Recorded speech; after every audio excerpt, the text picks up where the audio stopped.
my legacy is in the hands or the eyes of the beholder to a certain degree. For me, my mission is just, completing what I want to do, having an idea and executing it. And the more of those that I have, the more of this like legacy that I build up. But if you ask me from like start date to now, like the only objective was to never put out no whack shit. If it was whack, then I can't put it out, because then that lowers my hit rate, and like I'm trying to like stay consistently not missing. Like I don't want to miss. Nah, people know what whack, like you know what whack shit. If you do something whack, you've done something whack. Like, yeah, like, and that's in any profession. Do you know what I'm saying? Like, if you're a photographer and you're taking a whack picture, the picture's whack. Do you know what I'm saying? Like, if you're an artist and you paint a picture and everything's crooked, like, yeah, you can like artsy fartsy it and like say, oh no, that's what it's meant to. No, it's whack. Like, you can write a whack article, you can give a bad haircut, you can make a bad donut. Do you know what I'm saying? You can make off-smelling cheese. Well, all cheese smells weird. But do you know what I'm saying? Like in any profession, you can fuck up. 100%. Yeah. I went into the process of writing Reason to Smile with a lot of writer's block to a certain degree, because personally I had accepted the pressure of now I'm making an album. I wasn't going into it going, oh, I'm gonna make a project or an EP or a mixtape and blag my way through it. I was like, no, I'm going in there to make an album. And then with that now comes the personal expectations and just natural anxiety that might come with that. And I remember Swindle said something really, really simple to me when I was outside just having a moment, having a mare. And he just looked at me and goes, remember who you are. I was like, fair enough. I've gone back in the booth and like scrapped writing, and we opted for a process that was just like, play the music and I'm just gonna record and repeat and go back and do another line and go back and do another line. So I'm writing most of it off the top of my head, but then that becomes the true intention behind the work. And we had upwards of like 200, 250 songs for the album, easily. In just the first camp, we probably made like another 20 on the second camp, but we was a bit more focused then. But out of that 200 or so, we had to find the best 15 or 16. So there's a lot that people didn't get to hear.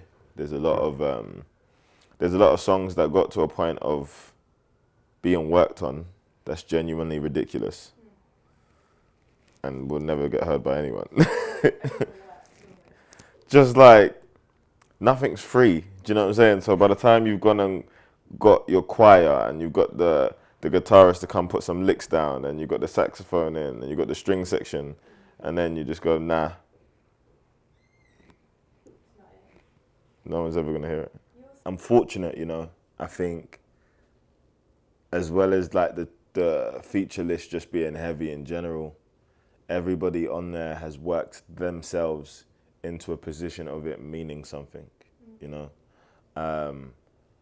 Like for me, there's certain things I like saying, At the time when I was making the album, I was saying, boom, I want to start my album with the Grammy-nominated Tiana Major 9 from South London, because that's an important concept in itself, is appreciating the talent that comes from this country and how deep and plentiful it is. And then from there, shaping it almost around that, having Shay Universe on there, having Ego LMA, Nux, Shaka, Wretch Free 2, Khalees, Rex Life Raj, Masego.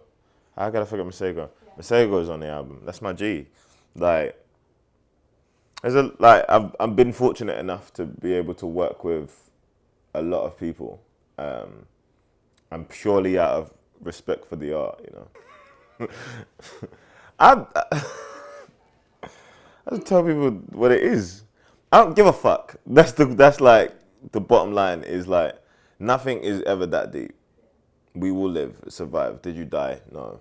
Do you know what I'm saying? So in that respect, it's like everybody needs to take control of their own personal peace. Minding my own business is a form of meditation. I'm not concerned with what you're up to, and I try and lean away from comparison because it's a killer of joy, and I'm probably the most guilty of that. Do you know what I'm saying? But ultimately, I don't care. Yeah. Either in a literal sense or a metaphorical sense, everybody's family. Do you know what I'm saying? My sister is one of my managers. My cousin Rita does my makeup and my hair, and she's with me all the time. Do you know what I'm saying? Like, my creative director is more or less a childhood friend. Do you know what I'm saying? Like, it's all family. Do you know what I mean? And if we're not directly related, I guarantee over the years we've built up a family dynamic. Do you know what I'm saying? Like, Swindle is like an older brother to me. Do you know what I'm saying? KZ is like an older brother to me. There's so many people around me that I've just been fortunate enough to have early on in my journey, which has been positive, you know. Yeah, especially because I'm old now. My knees don't work the same way they did when I was 10. I can't do some of the moves that I did back then, honestly. I wish I could. I've tried. It's embarrassing. It's embarrassing. It's just about long ice baths afterwards. I'm old now. But like, I think I think knowing oneself is important in general, you know. And I think like, for example, I would suggest it for young people, like young kids, like the idea of exploring self through movement, because so much of fitting in causes you to be very uptight and within yourself, you know. As an adult, you kind of know what's your flavor, what's not your flavor. Do you know what I'm saying? But like, mindfulness is an important thing to practice, you know. Like, just focusing on breathing and understanding and acknowledging. But each to their own. So my dad, his house is mad vintage. He hasn't changed the decor in his house since like late 70s. So he's still got his like old vinyl player set up, like the whole setup anyway. And I remember there was like a summer that I used to just go and stay at his house. I think he was in Ghana. So I stayed at his house, and on the way there, I'd go and buy vinyls. There was like a vinyl shop on the way to his dad, one of them bargain bins. You can go in and you can grab X amount of vinyls for however much. And I remember buying this Sam Cooke vinyl. I think it was Mr. Soul. And there's a song on there called Smoke Rings. And I've done everything to that song.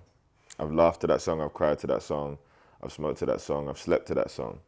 I remember when my son was like a baby, like weeks old, months old, and he would cry. I'd play that song and he'd stop crying. Do you know what I'm saying? It's just, and I remember the first time I remember hearing it was on my dad's vinyl player. So that's why I say yes and no. But I know Smoke Rings by Sam Cooke is like one of my favorite songs of all time. It shall pass. You've got to keep it short and sweet when you're dealing with words to do with healing, you know. And for me, I think it's always about reminding myself that it's okay to go through a moment, because it's a moment, and you will get to the other side of that moment and either would have grown or would have taken some damage from it. Do you know what I'm saying? But like, even in the idea of taking damage from something, there's a repair, you know. If I go to the gym and tear my muscles, they hurt the next day because they're repairing themselves. So if I'm going through something and I hurt the next day, it's because something within me is trying to repair. Do you get me? Damage somewhere. So it all works in your favor. Everything is just what I'm experiencing at that time. Everything. There's no, as much as people would love to think there's like a convoluted reason to everything, I just always go back to the fact that I'm just a person that feels, and I feel through my music. And that was the theme and the idea behind Cashmere Tears, is that some feelings are more expensive than others, you know, and it's okay to feel out loud. And that was the MO of the project, and and hopefully that's what we completed. But I think any one of my works has been interpreted in any number of ways, and I always say everyone's right, everyone's correct. Absolutely nothing. He wouldn't care. A 10-year-old me, absolutely nothing. He would not give two fucks. Really? He has other interests. Most of them involve slime. He doesn't care. 16-year-old Kojey, gassed. Okay. Gassed beyond belief. Okay. Because at that age, I understand work and the byproduct of good work. Do you know what I mean? I can visualize what success is properly and understand what I kind of would want for myself at 16. Even though I might not know how to do it, it's like, if you just ask me, I'll be like, oh man, I want this, this and that. And it's all the stuff I got now. 16-year-old Kojey, gas. 10-year-old Kojey does not give a fuck at all.